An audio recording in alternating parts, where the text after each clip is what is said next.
Today, as all days pass, we humans live day in and day out in an ecosystem.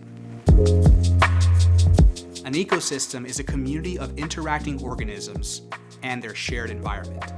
The air we breathe, the food we eat, the interactions we share with one another, and countless nuances that make up the totality of our existence. For eons, human beings have used technology to better navigate and survive their given ecosystem, making life more efficient, sustainable, long-lasting, and ultimately allowing for our thoughts, our emotions, our stories to move through time and space. Technology being the catalyst, the great differentiator for the human species to rise and break from our evolutionary constraints and dominate our ecosystems for the benefit of a desired outcome. Today, we live in a media-saturated world, where media has become prevalent within our own biological ecosystem. For most of us, we rely on the media and its technological tools to better our day-to-day lives. We use it to better communicate with our colleagues and to better communicate with those we wish to serve. For us to accomplish this, we need to have a better grasp of what is a media ecosystem and how we can then build a media ecosystem that works towards the betterment of our own desired outcomes. Media ecosystems are the complex combinations of print, broadcast, digital, and social media that work together to create a self-referential information environment.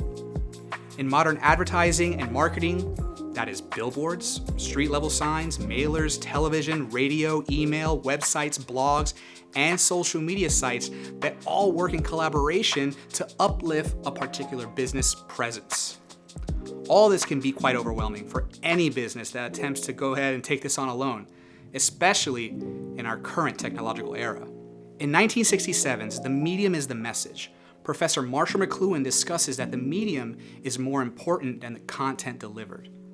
For the medium changes how an audience interacts with said content. For example, radio engages differently than, let's say, a movie would.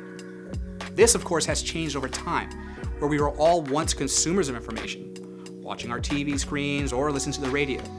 Today, we have all become producers of information, sharing our ideas and our thoughts at all times with our smartphones, tablets, and computers, all occurring at scale, creating a vortex of information being blasted at us at all times from every angle.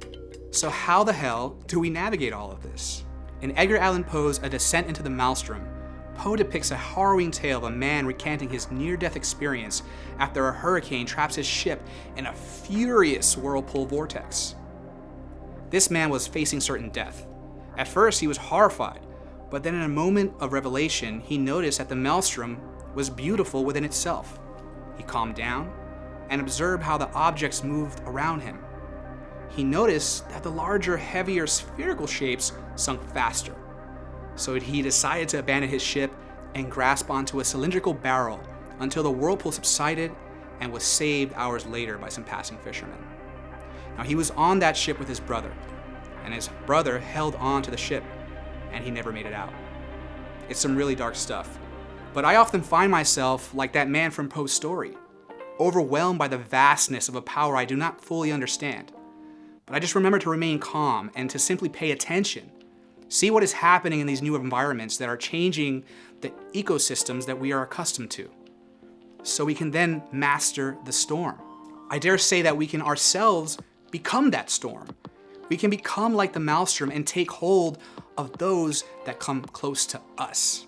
So this series of videos is dedicated to identifying our own media ecosystems and how we can make them stronger, all in the name of service to others, so that we can attain all of our own desired outcomes.